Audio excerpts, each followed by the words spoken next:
على الدين كله وكفى بالله شهيدا أشهد أن لا إله إلا الله وحده لا شريك له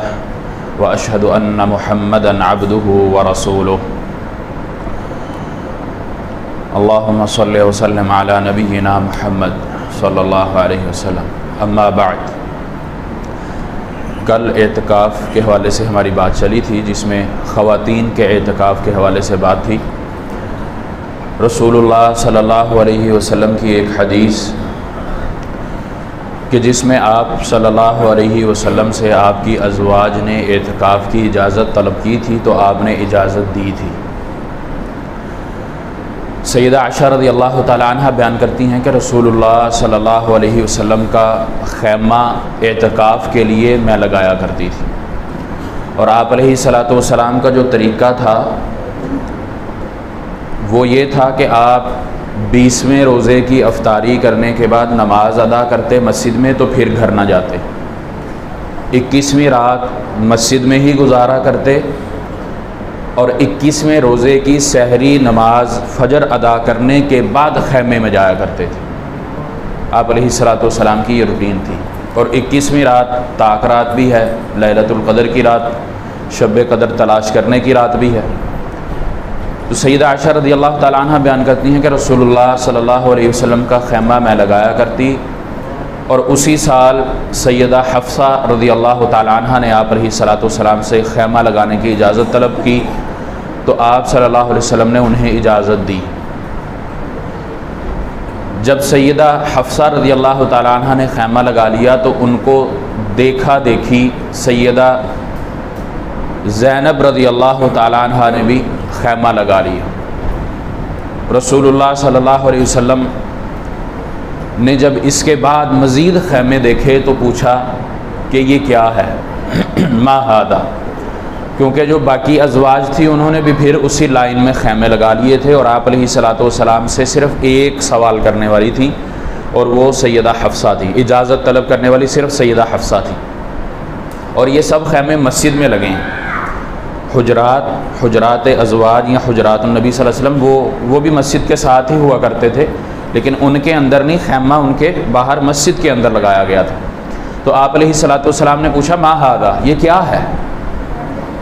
تو بتایا گیا آپ صلی اللہ علیہ وسلم کو کہ یہ آپ کی ازواج کے اعتکاف کے لیے خیمہ جات ہے۔ تو آپ علیہ الصلاۃ والسلام نے کچھ خفگی کا، ناراضگی کا اظہار کیا کہ آپ اس سے کیا چاہتی ہیں، کیا آپ اس کام سے نیکی کا ارادہ رکھتی ہیں؟ تو آپ علیہ الصلاۃ والسلام نے یہ الفاظ کہنے کے بعد وہ اپنا اعتکاف چھوڑ دیا، ترک کر دیا۔ لیکن اس کے بعد اعتکاف کیا تھا، عید کے بعد شوال کے مہینے میں آپ علیہ الصلاۃ والسلام نے اعتکاف کیا تھا، لیکن اس وقت چھوڑ دیا۔ صحیح بخاری کی روایت ہے، اور محدثین اس کی شرح کرتے ہیں سبب کیا تھا، آپ علیہ الصلاۃ والسلام نے یہ الفاظ کیوں کہے، جبکہ پہلے آپ اجازت دے رہے ہیں۔ سیدہ حفصہ کو اجازت دی، حفصہ سے زینب نے لگایا رضی اللہ تعالیٰ عنہ، اس کے بعد کسی نے اجازت طلب نہیں کی اور خیمے لگا لیے۔ اب یہاں سبب دیکھنا ہے کہ آپ صلی اللہ علیہ وسلم نے اجازت دی اور پھر ناراضگی کا اظہار کیا، اس میں وجہ کیا بنی، سبب کیا بنا؟ کیونکہ ازواج نے، آپ علیہ الصلاۃ والسلام کی بیویوں نے، مومنوں کی ماؤں نے، ہماری والداؤں نے آپ صلی اللہ علیہ وسلم کی اجازت کے بغیر ایک چیز، اور دوسری کہ ایک دوسرے کی دیکھا دیکھی وہ خیمے لگائے، ایک دوسرے کو دیکھتے ہوئے خیمے لگائے کہ آپ صلی اللہ علیہ وسلم کی ایک بیوی نے لگایا ہے تو دوسری کہے میں کیوں پیچھے رہوں، تیسری کہے میں کیوں پیچھے رہوں۔ یہ ایک طبعی چیز ہے، فطری چیز ہے جو اللہ تعالیٰ نے خواتین میں یہ رکھی ہے، بلکہ مردوں میں بھی ایسے ہوتی دیکھا دیکھی کام کرنے کی عادت۔ تو خواتین میں، ازواج میں اس وجہ سے، اس سبب سے وہ خیمہ جات لگائے تھے، اور آپ صلی اللہ علیہ وسلم نے کہا تھا کہ کیا اس بنیاد پر کہ ایک دوسرے کو دیکھا دیکھی، ایک دوسرے کو دیکھنے کی وجہ سے اعتکاف کا خیمہ لگا لینا، کیا اس وجہ سے تم نیکی کا ارادہ رکھتی ہو؟ سوالیہ آپ علیہ الصلاۃ والسلام کا یہ بات تھی۔ تو آپ صلی اللہ علیہ وسلم نے پھر وہ اعتکاف ترک کیا۔ یہاں پر ہمیں جو بات سمجھ آتی ہے کہ آپ صلی اللہ علیہ وسلم نے ان کو یہ نہیں کہا تھا کہ خیمے اٹھاؤ اور گھروں میں اعتکاف کرو، خیمے وہیں لگتے رہے مساجد میں، صرف اس وجہ سے چھوڑا کہ یہ تقوی کی بنیاد پر نہیں ہے، یہ اللہ کے لیے اعتکاف نہیں ہے، یہ ایک دوسرے کو دیکھا دیکھی ہے، ایک دوسرے کے سبب کی وجہ سے ہے کہ اس نے کیا میں بھی کروں، میں بھی کروں، میں بھی کروں، اس وجہ سے اس کے اندر للہیت نہیں ہے، کیونکہ عمل عبادت والا وہ اللہ کے لیے خالص ہونا شرط ہے، اس کے اندر نیت کا صحیح ہونا یہ ضروری چیز ہے۔ اگر نیت بھلے آپ نے ظاہر نہیں کی، اگر نیت کے اندر کوئی معاملہ اور ہے، مثال کے طور پہ ہم نماز پڑھتے ہیں تو کوئی بڑا، کوئی استاد، والد دیکھنے لگے، والدہ، تو ہم نماز کو اچھا کر لیں، خوبصورت کر لیں، لمبا کر لیں، تو وہ نماز اللہ کے لیے نہیں رہتی۔ ہم کوئی خیر کا کام کریں، کوئی صدقہ، کوئی نیکی کا کام کریں، ہم کہیں کہ فلاں دیکھ رہا ہے یا اس طرح، تو وہ نیکی نہیں رہتی، پھر اس میں ریاکاری آ جاتی ہے، وہ نیت خالص نہیں رہتی پھر۔ تو یہ سبب یہاں پر بنا تھا کہ آپ علیہ الصلوۃ والسلام نے وہ خیمے اور اپنا اعتکاف بھی چھوڑا، جبکہ اس کے بعد آپ علیہ الصلوۃ والسلام کے آخری سال آپ صلی اللہ علیہ وسلم نے 20 دن کا اعتکاف کیا۔ یہاں سے یہ پتہ چلا کہ اعتکاف صرف 10 دن کا نہیں، اعتکاف کی مدت اس سے زیادہ بھی بڑھائی جا سکتی ہے۔ مقصد ہے کہ اللہ سے تعلق کو قائم کرنا، باقی چیزوں سے، باقی مصروفیات سے اپنے آپ کو علیحدہ کر کے مسجد کے ساتھ اپنا تعلق جوڑ کے اللہ کی عبادت کرنا۔ تو آپ صلی اللہ علیہ وسلم نے اپنی آخری عمر میں 20 دن کا اعتکاف بھی کیا، شوال کے 10 دنوں کا اعتکاف بھی کیا، رمضان کے 20 دنوں کا اعتکاف بھی کیا، اور آپ علیہ الصلوۃ والسلام کا جو آخری سال تھا، جو آپ صلی اللہ علیہ وسلم رمضان کے اس کے بعد ربیع الاول میں اپنے رب کے پاس، اپنی رب کی ملاقات کے لیے چلے گئے، اس دنیا سے رخصت ہو گئے، تو اس سال بھی آپ صلی اللہ علیہ وسلم نے 20 دن کا اعتکاف کیا تھا۔ اور آپ کی ازواج یعنی کہ امہات المومنین وہ آپ صلی اللہ علیہ وسلم کے بعد بھی اعتکاف کرتی رہیں، اور وہ مسجد میں ہی کرتی رہیں۔ یہ ہماری اعتکاف کے حوالے سے کہ خواتین کہاں کریں گے، وہ کل تھوڑی سی بات رہ گئی تھی، وہ مزید واضح ہوگی۔ اب اعتکاف کرنا ہے تو آخری عشرے میں ہی اس کی کیوں تاکید ہے؟ آپ علیہ الصلوۃ والسلام کی زوجہ سیدہ عائشہ رضی اللہ تعالیٰ عنہ، ہم سب کی والدہ، ماں، آپ علیہ الصلوۃ والسلام سے حدیث بیان کرتی ہیں کہ آپ صلی اللہ علیہ وسلم رمضان کے آخری عشرہ میں اعتکاف کیا کرتے تھے۔ رمضان کے پہلے عشرے میں کیوں نہیں؟ رمضان کے دوسرے عشرے میں کیوں نہیں؟ رمضان کے آخری عشرے کی ہی پابندی کیوں کروائی جا رہی ہے؟ وہ اس وجہ سے کہ اس آخری عشرے کے اندر اللہ رب العالمین نے ایک ایسی رات رکھی ہے، خیر من الف شہر، جو 1000 مہینوں کی، بلکہ 1000 مہینے ہی اللہ تعالیٰ نے نہیں گئے، خیر من الف شہر، 1000 مہینوں سے بھی زیادہ، 1000 مہینوں تک اس کو محدود نہیں کیا، 84 سال کچھ ماہ تقریباً بنتے ہیں، اور ہم میں سے 80 سال 84 سال کو کم ہی کسی کو ملتے ہیں، ورنہ 60 65 70 ایوریج ہے اس امت کی۔ تو اللہ نے 1000 مہینوں سے خیر والی ایک رات اس آخری عشرے میں رکھی ہے، اور اس عشرے کے متعلق سیدہ عائشہ رضی اللہ تعالی عنہ، سیدنا ابو ہریرہ، سیدنا عبداللہ ابن عباس، آپ صلی اللہ علیہ وسلم کے چچا زاد بھائی رضی اللہ عنہ، سیدنا معاویہ بن ابی سفیان، اور سیدنا ابو سعید خدری رضی اللہ تعالی عنہم جمیعاً، ان سے مرویات موجود ہیں کہ آپ صلی اللہ علیہ وسلم نے آخری عشرہ اعتکاف کیا۔ آپ علیہ الصلوۃ والسلام نے آخری عشرے کے اندر آخری 10 راتوں میں عبادت کا کہا، آخری 10 راتوں میں لیلۃ القدر کے تلاش کرنے کا حکم دیا، آخری 10 دنوں میں آپ علیہ الصلوۃ والسلام نے قیام کیا، اور جس طرح ہم نے روزے کے حوالے سے من صام رمضان ایمانا و احتسابا، من قام رمضان قیام کے حوالے سے پڑھی تھی، تو آپ علیہ الصلوۃ والسلام کی اس بارے میں بھی حدیث موجود ہے کہ من قام لیلۃ القدر ایمانا و احتسابا غفر له ما تقدم من ذنبه، اللہ رب العالمین نے خیر من الف شہر اس رات کو کہا ہے، اور رسول اللہ صلی اللہ علیہ وسلم نے کہا کہ جس نے لیلۃ القدر پا لی، جس نے لیلۃ القدر پا کر اس میں عبادت کر لی، خیر کا کام کر لیا، غفر له ما تقدم من ذنبه، اس کی زندگی کی جو سابقہ گناہ ہیں، جو زندگی وہ گزار چکا ہے، اس کے جو بھی معاملات ہوئے، اللہ رب العالمین اس کو معاف کر دیتا ہے، اس کو ان گناہوں سے دھو دیتا۔ یہ لیلۃ القدر کی فضیلت کے بارے میں آپ صلی اللہ علیہ وسلم نے فرمایا۔ اب کچھ اختلاف اس میں پایا جاتا ہے کہ لیلۃ القدر کی رات کون سی ہے۔ آپ علیہ الصلوۃ والسلام نے اعتکاف اسی مقصد کے لیے کیا، اور اس میں سیدنا ابو سعید خدری رضی اللہ تعالیٰ عنہ کی جو حدیث ہے وہ 21ویں رات کے بارے میں بتاتے ہیں کہ آپ صلی اللہ علیہ وسلم نے اعتکاف کیا، اور اس کی عبادت آپ نے مسجد میں ہی کی، خیمے میں نہیں گئے، خیمے میں بعد میں گئے، تو آپ علیہ الصلوۃ والسلام کا جو چہرہ مبارک تھا وہ کچھ گیلا مٹی میں یا مٹی چہرے پہ لگی ہوئی دیکھی، کہ اس رات ہلکی سی بارش ہوئی اور مسجد نبوی کھجوروں کی ٹہنیوں کی ہوا کرتی تھی، بارش ہونی تو وہ گیلی ہو جاتی تھی، اور اس کا فرش جو ہے وہ یہ فرش نہیں تھا جو ہمارا ہے، وہ کچی مٹی ہوا کرتی تھی، تو سجدہ کرنے کی وجہ سے وہ مٹی گیلی ہونے کے بعد لگ جایا کرتی تھی، یعنی کہ اس رات پرسکون کچھ بارش کا ماحول بنا۔ تو سیدنا ابو سعید خدری نے کہا کہ 21ویں رات لیلۃ القدر کی رات تھی۔ سیدنا معاویہ بن ابی سفیان رضی اللہ تعالیٰ عنہ وہ کہتے ہیں کہ 27ویں رات لیلۃ القدر کی رات ہے۔ سیدنا ابن عباس رضی اللہ تعالیٰ عنہما ان سے ہے کہ آپ علیہ الصلوۃ والسلام آخری عشرے میں اعتکاف کیا کرتے تھے، اور لیلۃ القدر کو تلاش کرتے جب 9 راتیں رہ جاتی، 9 راتیں رہنے سے مطلب کہ 21ویں رات ہوتی۔ لیلۃ القدر کو آپ علیہ الصلوۃ والسلام تلاش کرتے جب باقی 7 راتیں رہ جاتی، یعنی کہ 23ویں رات بنتی ہے۔ لیلۃ القدر کو آپ علیہ الصلوۃ والسلام تلاش کرتے جب 5 راتیں باقی رہ جاتی، جب 5 راتیں باقی رہ جاتی یعنی کہ 25ویں رات ہوتی۔ تو آپ سیدنا ابن عباس سے یہ مرویات موجود ہیں۔ اس کے علاوہ دیگر بھی 29ویں کے حوالے سے بھی، 27ویں کے حوالے سے سیدنا معاویہ کی حدیث ہے، سیدنا ابو ہریرہ اور سیدنا عائشہ رضی اللہ تعالیٰ عنہما کی حدیث جو ہے وہ کہ پورے عشرے میں اس کو آپ نے تلاش کرنا ہے، اور پھر پورے عشرے سے ان 5 راتوں میں اس کو تلاش کرنا ہے۔ وہ 21 کی رات ہے، وہ 23 کی رات ہے، 25 کی رات ہے، وہ 27 کی رات ہے اور 29 کی رات ہے۔ ان تاک راتوں کے اندر اس خیر والی برکتوں والی رات کو تلاش کرنا ہے۔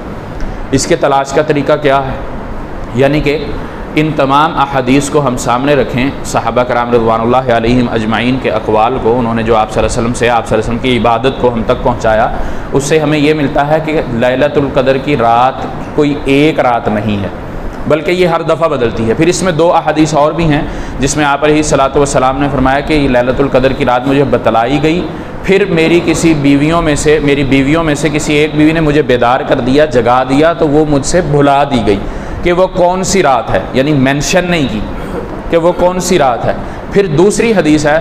نبی علیہ الصلوۃ والسلام فرماتے ہیں کہ لیلۃ القدر کی رات مجھے بتلائی گئی تو تم میں سے فلاں نے جھگڑا کیا، تو اس جھگڑے کی وجہ سے وہ رات مجھے بھلا دی گئی کہ وہ کون سی رات ہے۔ تو پھر آپ علیہ الصلوۃ والسلام اس کے بعد جو بھی رمضان آپ نے پایا بعد میں اپنی عمر مبارک میں، اس کے آخری پورے عشرے میں ہی تلاش کیا کرتے تھے، اور اسی کا ہی حکم دیا۔ آپ اپنے گھر والوں کو بھی آخری عشرے میں کمر بستہ ہوتے تھے، خود بھی کمر بستہ ہوتے، گھر والوں کو بھی جگاتے، ان کو بھی عبادت کرواتے، نماز ادا کرواتے، عبادت کرواتے، تلاوت کرواتے، ذکر اذکار ہیں، تسبیحات ہیں، دعا ہے۔ دعا کی سب سے زیادہ اہمیت ہے اپنے رب کو راضی کر لینا، تو یہ لیلۃ القدر کے اس رات میں کرنے والے کام بھی ہیں۔ اب ہم نے لیلۃ القدر کی عبادت کی، اس کا ہمیں پتہ کیسے چلے گا؟ آپ علیہ الصلوۃ والسلام نے چند علامات تو بتلائی ہیں، لیکن وہ اس رات کے گزرنے کے بعد ہے۔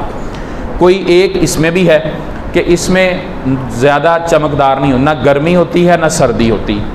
اگلے دن کا جو سورج طلوع ہوتا ہے اس کی تپش نہیں ہوتی۔ یہ آپ علیہ الصلوۃ والسلام نے چند علامات بتلائی ہیں۔ سکون والی ہوتی ہے۔ اب ایک اس میں بعض لوگوں کو محسوس ہوتی ہے، بعض کو نہیں بھی ہوتی، لیکن اگر اس نے ایمان اور احتساب کے ساتھ، ایمان اور احتساب کی تشریح ہم کر چکے ہیں اس لیے میں یہاں دوبارہ نہیں کر رہا،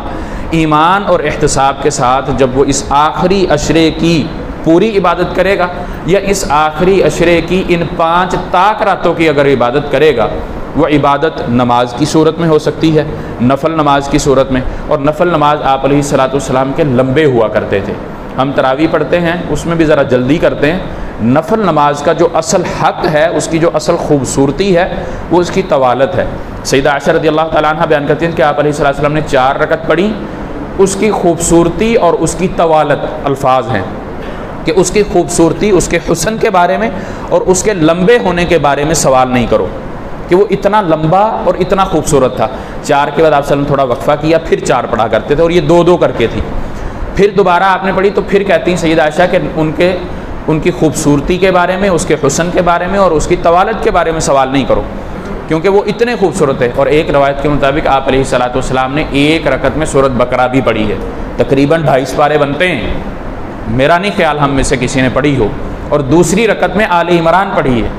اور آپ علیہ الصلوۃ والسلام کے بارے میں آپ کی زوجہ سیدہ عائشہ، زیادہ تر جو گھر کے اندر کے مسائل ہیں نا وہ سیدہ عائشہ سے ہی مروی ہیں۔ تو سیدہ عائشہ رضی اللہ تعالیٰ عنہ بیان کرتے ہیں کہ آپ صلی اللہ علیہ وسلم کے پاؤں مبارک یہ عبادت کرنے کی وجہ سے سوج جایا کرتے تھے،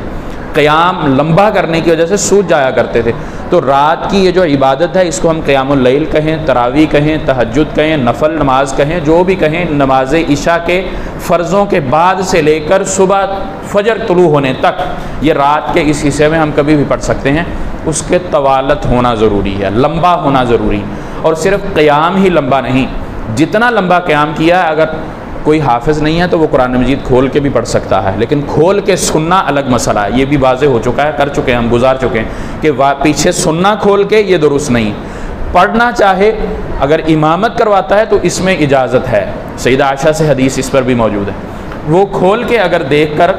لمبا قیام کرنے کی غرض سے قرآن مجید کی تلاوت لمبی، آج ٹائم ہمارا زیادہ ہو گیا ہے، لمبی کرنا چاہتا ہے تو وہ کر سکتا ہے۔ اچھا، جتنا لمبا قیام کرے گا اتنا ہی اسی کے مطابق اس کا رکوع ہونا چاہیے، اسی کے مطابق اس کا سجدہ ہونا چاہیے۔ ہم تراویح کے اندر قیام تو لمبا کر لیتے ہیں کہ ایک پاؤ یا ایک پاؤ سے آدھا پاؤ ایک رکعت میں پڑھ لیا، لیکن سجدہ اور رکوع ہمارا وہی روٹین کا ہوتا ہے کہ 3 دفعہ سبحان ربی العظیم یا سبحان ربی الاعلیٰ پڑھا، یا 5 دفعہ پڑھا، یا 7 دفعہ پڑھا اور چل دی۔ ان کا بھی لمبا ہونا ضروری ہے۔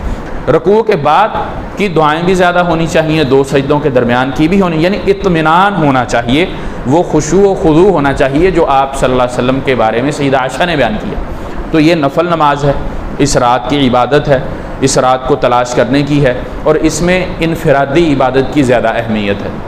لیلۃ القدر کی تلاش آپ صلی اللہ علیہ وسلم نے انفرادی کی ہے، آپ اپنے اہل و عیال کو بھی انفرادی ہی کروائی ہے۔ اس کے بعد تلاوت قرآن ہے، آپ تھک گئے ہیں، کھڑے نہیں ہو سکتے، اللہ نے آپ کو اس سے زیادہ مکلف نہیں بنایا، جتنی آپ کی استطاعت ہے اتنی ہی عبادت کریں۔ اس کے بعد آپ تلاوت کریں، بیٹھ سکتے ہیں، تھوڑا سونا چاہتے ہیں آرام کے لیے سو بھی لیں، کیونکہ آپ صلی اللہ علیہ وسلم نے رات کی عبادت بھی کی ہے، آرام بھی کیا ہے، ازواج کا حق بھی ادا کیا ہے، سارے معاملات کیے ہیں۔ تو آپ تھوڑا آرام کرنا چاہتے ہیں جسم کو، اس کی تازگی کے لیے، خشوع خضوع کو مزید بڑھانے کے لیے، تھکن دور کرنے کے آرام بھی کر سکتے ہیں۔ اس کے ساتھ پھر تلاوت قرآن، پھر ذکر اذکار ہیں، پھر تسبیحات ہیں، پھر اس میں صلاۃ التسبیح کے حوالے سے بھی ایک حکم ہے، اس پر ہم انشاءاللہ کل تھوڑا تفصیلی موضوع ہے، کل اس پر ہم انشاءاللہ بات کریں گے، اس کا طریقہ کار، اور یہ لیلۃ القدر کی کچھ نشانیاں جو میں نے ذکر کر دیں اور اس کو ہم نے پانا کیسے ہے۔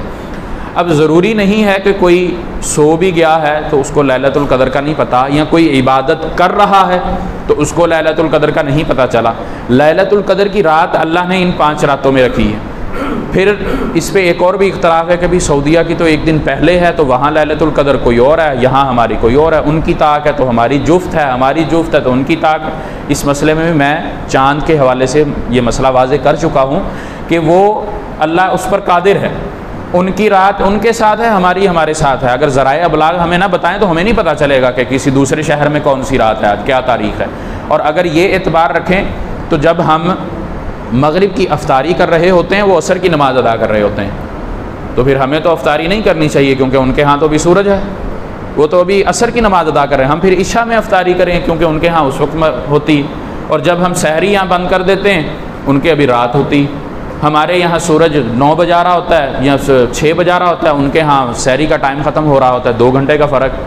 تو یہ اختلاف موجود ہے، اللہ قادر ہے، اللہ رب العالمین کو اس میں کوئی عار نہیں ہے کہ وہ ہر کہیں علاقے کی لیلۃ القدر کو الگ الگ کر دے، اللہ کے اختیار میں ہر چیز موجود ہے، تو اس اختلاف میں اس چیز میں نہیں پڑنا چاہیے، اس کی تلاش کرنی چاہیے، اس پر محنت کرنی چاہیے تاکہ ایک رات کو پا کر ہم اپنی پوری زندگی کو عبادت والا بنا لیں، اور اگر ہر سال پاتے رہیں تو سبحان اللہ خیر من الف شہر، اتنی برکتوں والی رات، اور اس رات اللہ نے قرآن مجید نازل کیا، اس رات فرشتے نازل ہوتے ہیں، اس رات ہی بندے کے معاملات لوح محفوظ سے اللہ رب العالمین فرشتوں کے حوالے کرتا ہے کہ یہ اس بندے کے معاملات ہیں۔ جو سورۃ دخان کی ابتدائی آیت ہے وہ اسی رات کے بارے میں ہے، اور سورۃ القدر پوری کی پوری اسی پر ہے، تو کل ہم انشاءاللہ اس موضوع کو آگے چلائیں گے۔ اللہ رب العالمین سے دعا ہے کہ اللہ تعالی عمل کی توفیق عطا فرمائے۔ وصلی اللہ وسلم علی نبینا محمد۔